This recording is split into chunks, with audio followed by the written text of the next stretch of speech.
right. Jeffery Isabella, it's an honor to have you both on the podcast. Welcome. Thank you. Great to be here. Yeah, it's so exciting. I'm a big fan of both your writings. So this is a thrill for me. So Fatal Intrusion, your first collaboration. I had to ask, what inspired you to team up on this project? How did the partnership come together? And especially Jeffrey, I know I've read other interviews with you. You've said that you're usually a lone wolf in your writing process. So how did all this come together? Well, we'll both speak about the process, but lone wolf is a nice way to put it. I think that may be in an interviewer's words or something. I myself have said I don't play well with others, and don't let Jeffrey out in the sandbox with the other kids because who knows what's going to happen.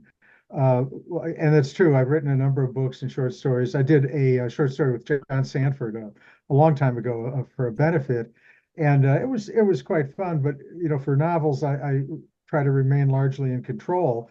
But we met a few years ago, and I'll let Isabella tell the story. She's more articulate than I, but certainly it not only has been, I think, a very creatively productive process. I mean, I am very happy with Fatal Intrusion, and if I'm happy with the book I've written, that means it's a good book. I'm sorry. I have very high standards, which I feel like I sometimes fall shy of.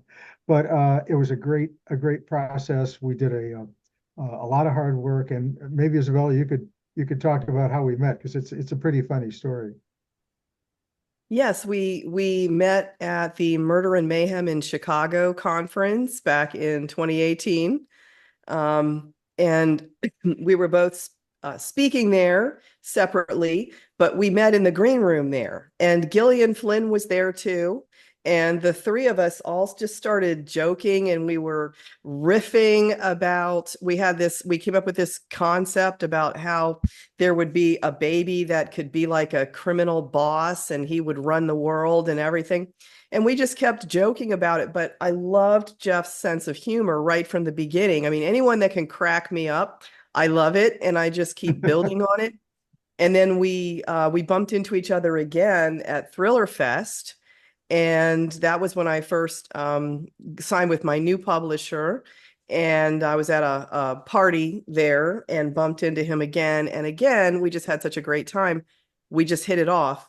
And at that point, I asked Jeff if he would blurb one of my books, the next one I had coming out. And he said, sure.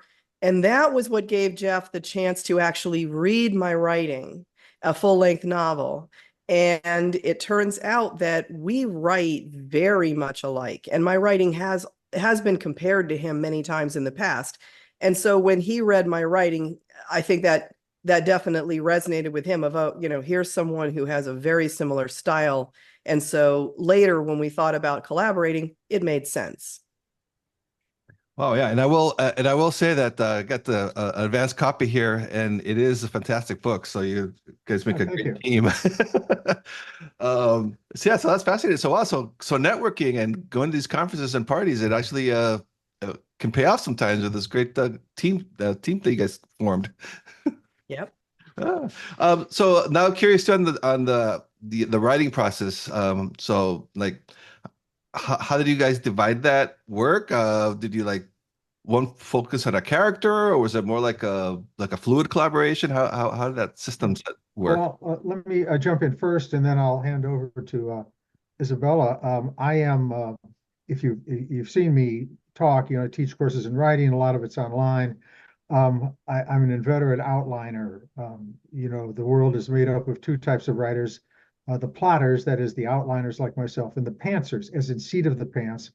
And I just feel that it is far easier and far much more efficient to plan the book out ahead of time. And I frankly think it makes a much better book, especially when you write the sort of book that Isabella and I do, which is, it's a thriller, a suspense thriller, as opposed to a murder mystery. And a thriller asks the question, what is going to happen, as opposed to an Agatha Christie murder mystery, which asks the question, what happened in the past. Those are wonderful. I love my twists and turns, and Agatha Christie taught me how to do that. But thrillers, I like I'm very, frankly, I'm kind of impatient. and I don't have a lot of time to waste slogging through a lot of prose. I want something to happen constantly. That's the kind of book I write, and you need an outline to do that most efficiently. So, and my outlines have been they're inordinately long. They're 150 pages or so. That's ridiculous for most people. I'm just comfortable doing that. Well, so when we got together, Isabella outlines as well. And so together we went back and forth, many long phone calls, lots of time on the computer. And I'll let Isabella talk about the technical aspect of how we hooked up. And it was very enlightening to me because I had never done that before. But we came up with the outline, divided that into initially about 60 chapters, 50 chapters, 60 chapters. And we write from third person close point of view, shifting points of view. Fatal Intrusion is primarily about two protagonists who work together. Carmen Sanchez, an agent with the Homeland Security Investigations Division of DHS, and Jake Heron, who's kind of a quirky penetration tester, former black hat hacker, and they get together. So it felt like Isabella to write initially maybe more of the scenes from chapters from Carmen's point of view. I wrote more from Jake's point of view. Then we had the bad guy's point of view, and we had third person, other people's points of view.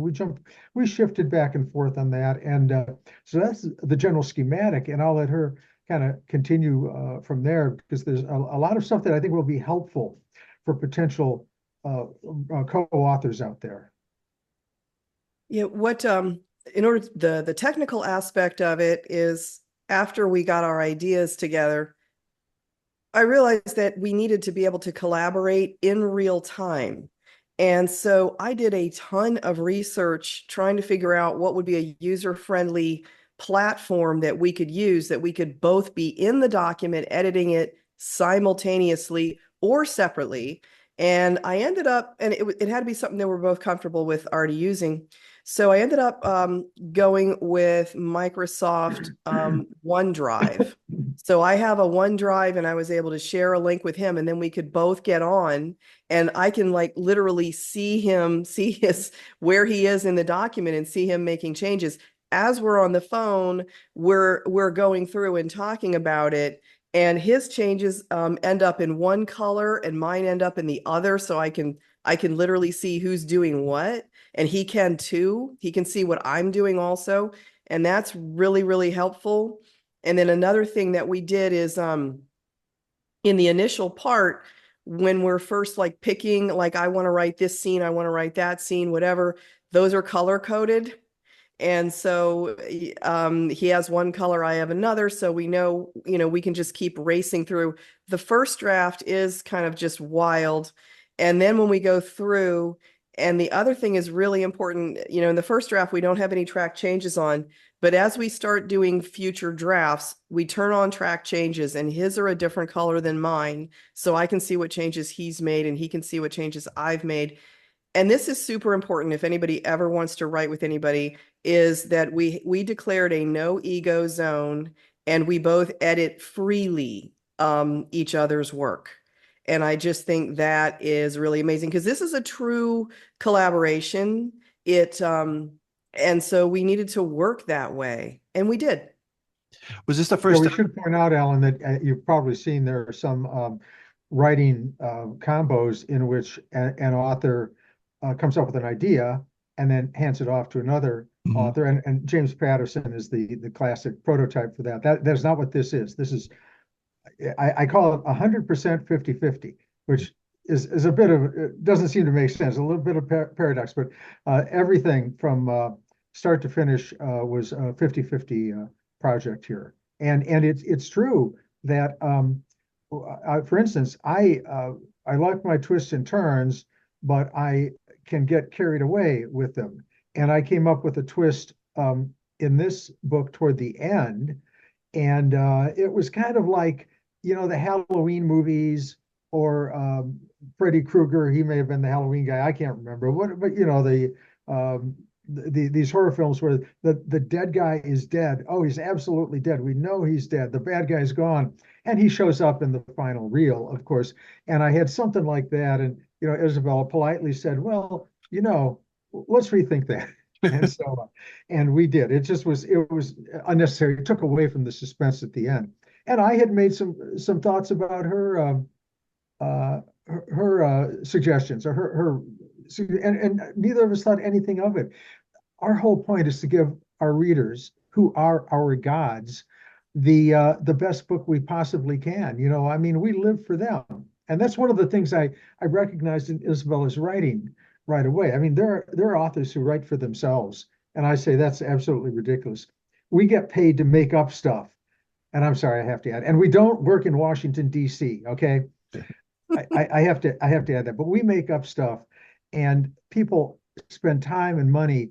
And my gosh, what a wonderful thing that is. So we want to make sure we give them the best book we can, and that meant we took ourselves out of the equation altogether. We just worked hard to produce a joint book that we know people are going to like.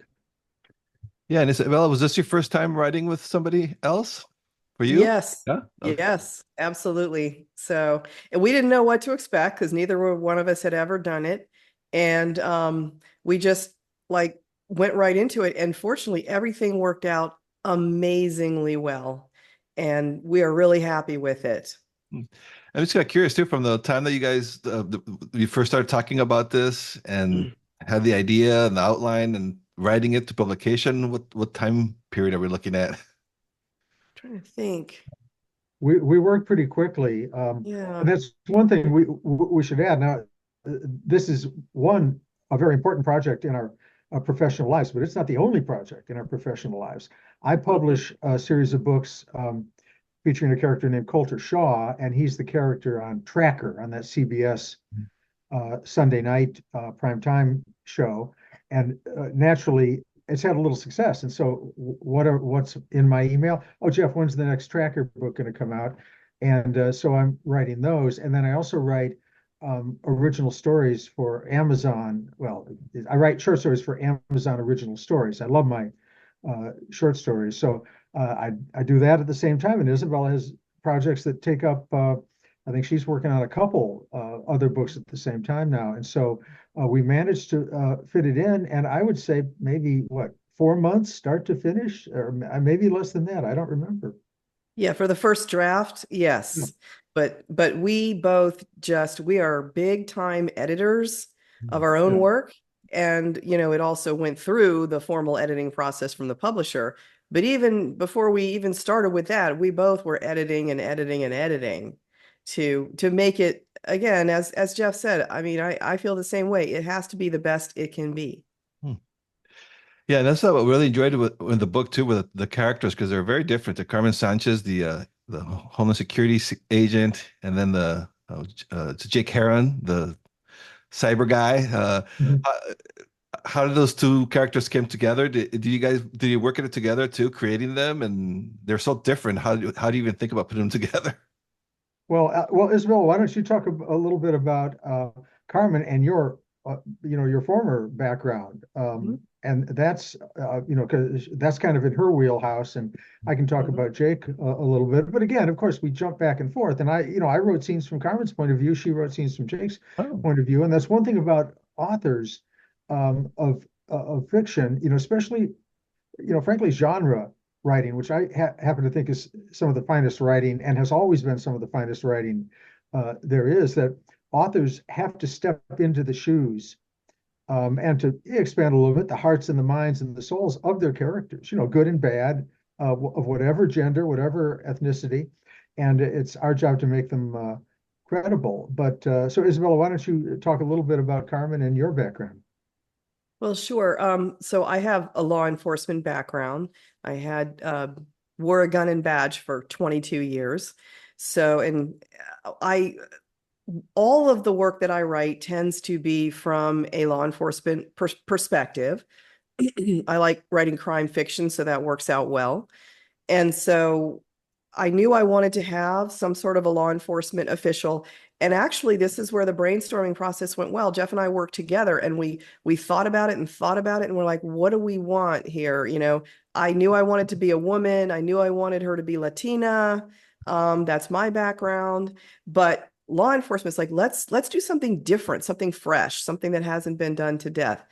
And so after doing research, we decided on under the Department of Homeland Security, there is a little known but huge law enforcement branch that they have, the Homeland Security Investigations, HSI. And then there's a national security division below that. And we thought, well, let's have her there. And lots of research involved. And I thought that was something really different and exciting that people could look at. And also we could put her anywhere in the world because that's global. And we could have her do all kinds of different things that most people don't know about. And then, and Jeff and I were talking about, what would be another character for her to work with.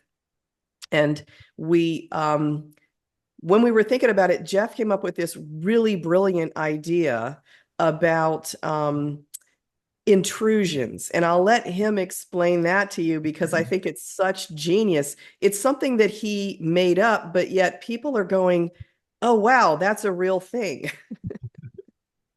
Yeah, actually, I was an attorney a long time ago, and I can't say that I actually ever thought of my cases. I did mostly corporate law, but and no criminal law, but I did some civil litigation, and I liked tort law best. I wrote my law review article on products liability, very interesting topic. And of course, it covers everybody. Everybody in the world uses products, and many people have been injured by products.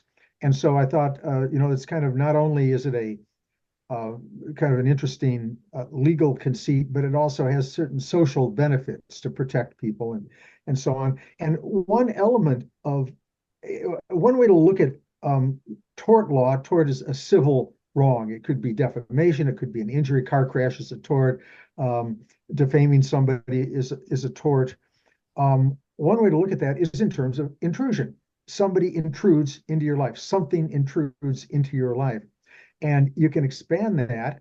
Of course, this is what I was thinking about the person who became Jake Heron. You can expand that into government intrusion, corporate intrusion, telemarketers, for instance, talk about intruding.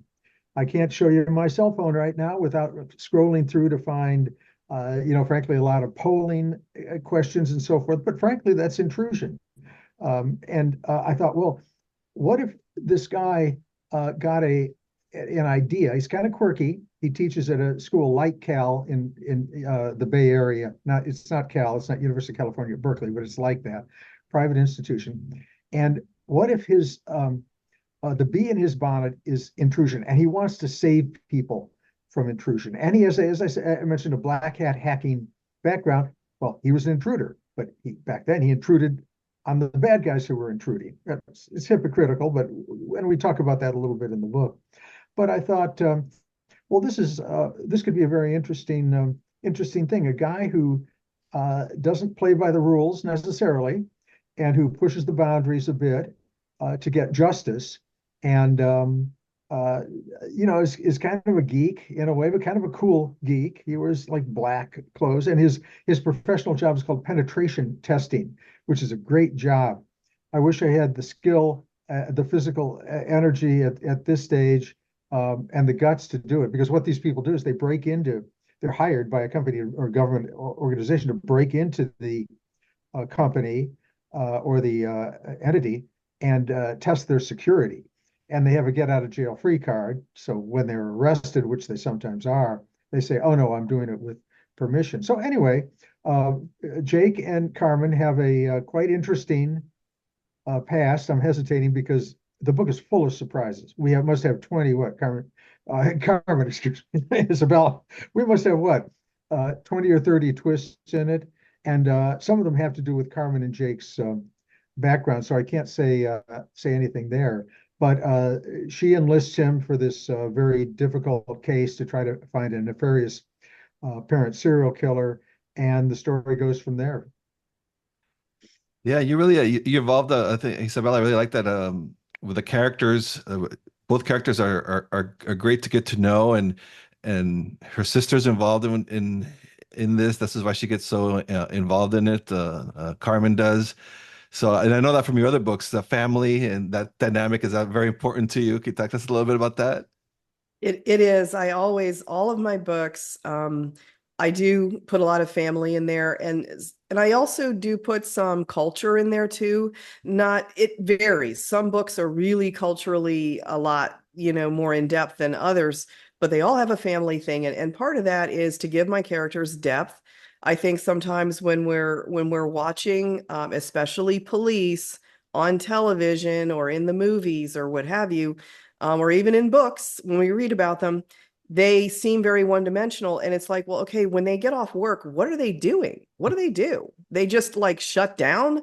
No, they go home to a family. And, having done that many years myself, I know that your personal life is incredibly complicated, and it does tend to bleed into your professional life. And so I always like to show that.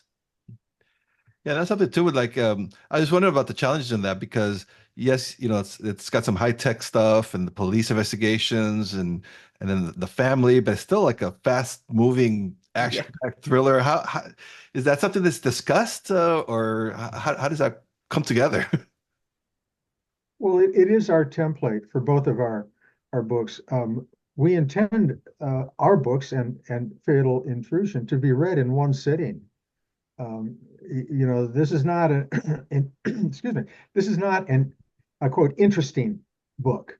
Would you ever walk up to your partner and say, "Oh my dear, that's an interesting dress," or "What an interesting suit"? No, I mean you want a sweaty palm, fascinating, floor to the pedal to the metal, floor to whatever they say, but a roller coaster, move, move, move, and we're very calculating about that. That's what people want. They want to be taken out of their daily cares.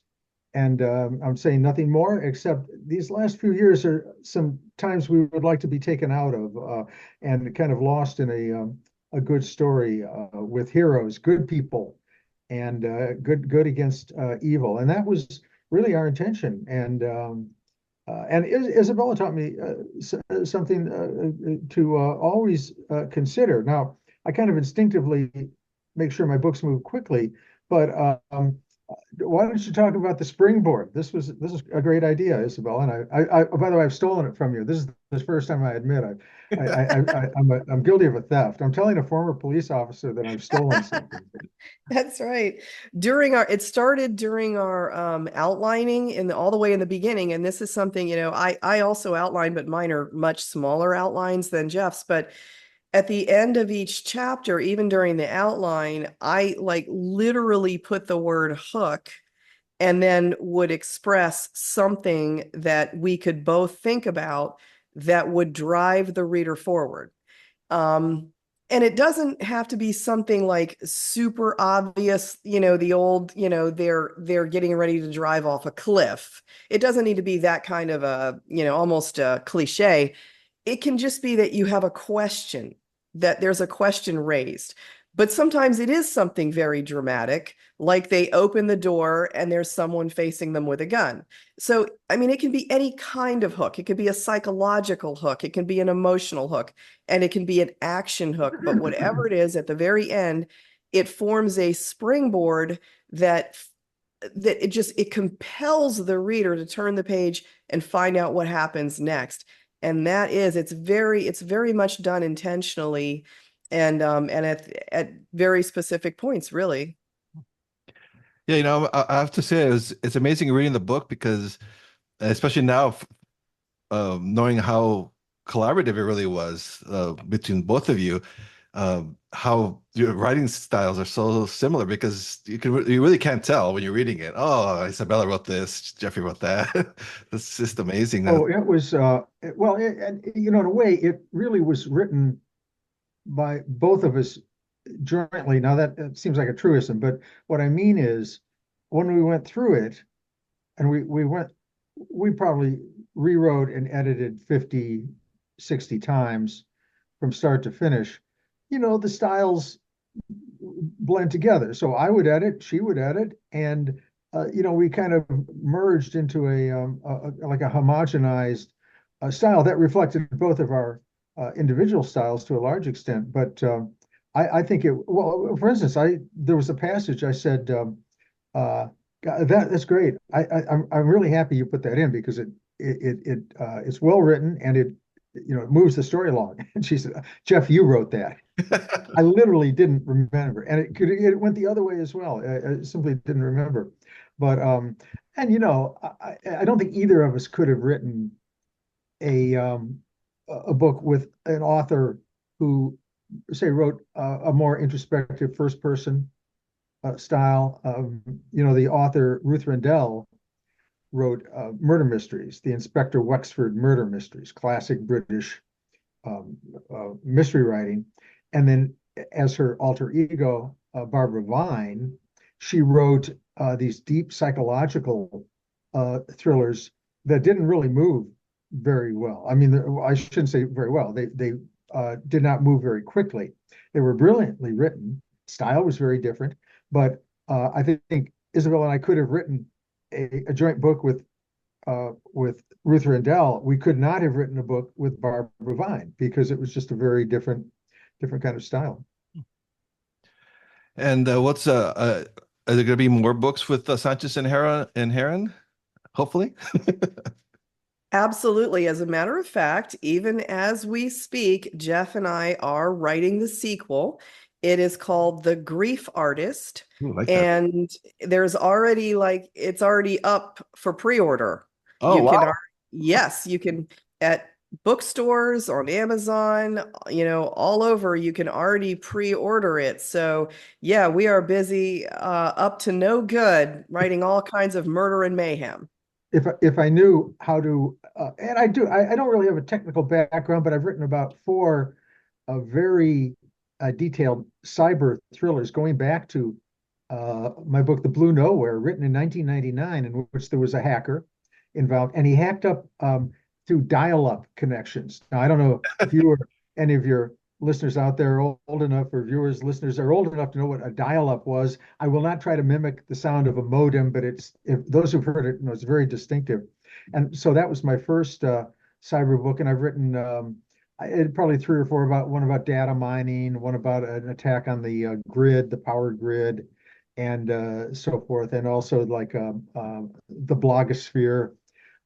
So I have a bit of a background with regard to that, but if I had the skill to be able to lift this camera off and point it down at another window on my computer, which I wouldn't do because I'd probably drop it, you would see the book that I was writing until the sequel, The Grief Artist, I was working on until like 3 minutes before I logged on to this. And the minute we log off here with 4 minutes to go get a new cup of coffee, I'm back working on that. And because, I mean, you all can pre-order it. Wonderful. Isabel and I have to finish it. That's our job. So you have your job, we have ours. Yeah, a little bit of pressure, huh? We thrive on pressure. That's the nature of thriller writing.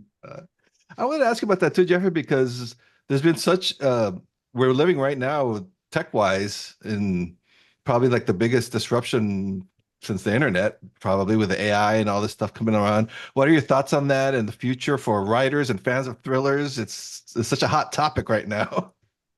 Sure. Well, technology is a tool, and I've always used a computer. I wrote my first book in the 1980s, and I've never written longhand. I bought the first, believe it or not, I pooled my money and I got one of the first computers. It was an NEC, Nippon Electronics, and it was a CPM operating system. It's long gone, but it was MS-DOS wasn't even around. Bill Gates hadn't even gotten his product to market yet. And I've always sunk whatever money it took into the latest technology. This is a business. It's a profession. You don't want a pilot to say, oh, today we're going to fly in a biplane. I'm sorry, it just sounds like fun. No, and I told my students in my course, well, you may want to write by hand, but is that going to give your readers the most, handwrite with pen and paper, is that going to give your artists, give your readers the best artistic experience they can have? And I suspect not. So I've always followed, the technology. I think it's important. The other thing is that my job is to scare the socks off my readers, always has been. And I think technology is such an important part of our life that I use it. I manipulate the story so that readers will think, well, there's something. This computer is kind of misbehaving. I wonder what that means. And one premise was, well, that means that that somebody has shut off the little indicator light that your camera's on and is watching everything you do. And I want people to feel creeped out.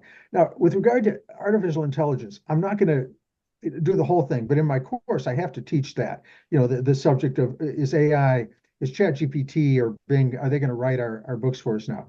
And I recite a fairly long quotation, which I'm not going to give now, but the gist of it is that large language models, which is what these systems are, can certainly write fiction. It's possible, but it tends to lack the emotional depth that's required for fiction. And more importantly, it also represents a bias in fiction because fiction has largely been written in America at least, by white males. And writers of color are kind of underrepresented in the information that the large language models scrape up. That's changing, thank goodness, but right now, that's where it is. And then I pause and I look at my audience and I say, every single word I just recited to you was written by ChatGPT in response to my question, can you write fiction? And so the end result is that, no, we're not in any danger at all. And I've tried it. It doesn't work just for the fun of it. I've even tried editing with ChatGPT, and it doesn't work very well. I mean, I have predictive text, certainly spell checks, it can grammar check, but I can't use ChatGPT. Why? Because I write crime books. It violates the terms of service to refer to a gun. And yeah, I can, write banana instead and then globally search and replace it, but that's cumbersome. And who needs it? Who needs it anyway? Maybe in 100 years that'll be different, but I'm not talking about nonfiction. And I think teachers live in utter horror of what somehow kids are going to game the system even more than they are right now. But so I don't see AI as being much of a threat to the world of crime fiction. All right. Well, this has been fantastic. I always like to finish off with my guests because I do have aspiring writers that listen to this podcast. Any advice for them, especially if they're considering co-writing? Oh, Isabella, you want to jump in? Well, let's see. Especially, I guess, okay.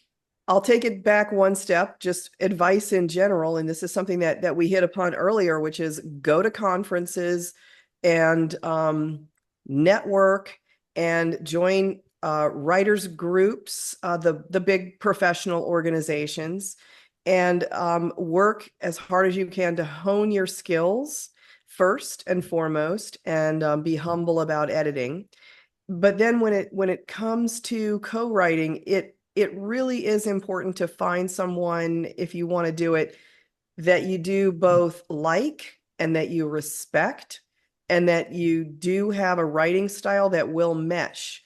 I am dear friends with several writers, but I could not write with them because they're pantsers, or just because, as much as I love them, our personalities, as far as like working and working and working and working, it wouldn't happen. So that sort of thing is very important. And the last thing I would say is just about the no ego zone. As it was so nice to find out that someone as incredibly well known and everything as Jeff, and as he's written like 50 novels or something. You would think that he would just be, I don't need to, I know everything, but he's not that way at all. He's extremely like, hey, edit my stuff. What do you think of this idea? That sort of thing. That humility is priceless. My advice, and thank you for that, Isabella. My advice would be a little, just a very brief synopsis of my 4-hour course. Don't worry, it won't go nearly that long. First of all, outline in some form. You have to know where you're going to go. Joyce Carol Oates said you can't write your first sentence until you know what your last sentence is. So you need some roadmap. It could be 3 pages, it could be 100 pages, but you need to know where that's going to go. Write in the style or the genre of the stories that you love. You know, if you're a sci-fi reader, don't get the idea that you're going to write, gumshoe Mickey Spillane thrillers because that's where the money is. Write what you enjoy reading because it's a tough job, writing, and you need something to sustain you and enjoy it. Also, you will have learned a lot of the conventions by already reading. You need to rewrite a great deal. No book is ever finished. No book is ever finished. I could take Fatal Intrusion right now, and I would say, let me do this, let me do that. You just have to keep going until there comes the point when it's time to let it go and move on to another book. Try to produce frequently. If you write a book that readers like, now you've got a responsibility to them to keep getting the product out there. You don't go into the drugstore and look at the shelf and say, oh, wait, where's the toothpaste?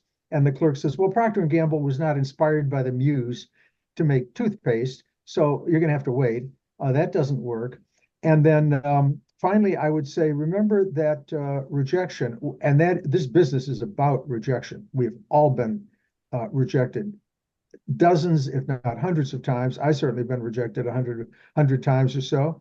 And it's a speed bump. It's not a brick wall. Don't let it stop you. Take the criticism that you get and run it through your own mind and your own skill level and say, does this make sense? Is this criticism of why this is being rejected, does it make sense or does it not? Is it simply a flip of the coin by the editor or agent who looked at it? And then if it does, then maybe integrate that into your work.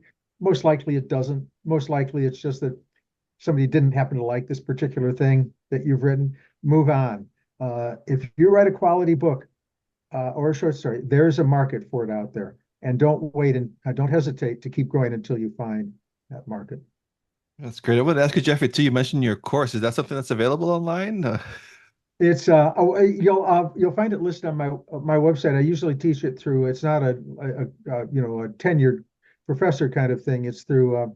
I do it at libraries. I do it as a benefit actually for literacy groups, and then I do it commercially as well if I put it together.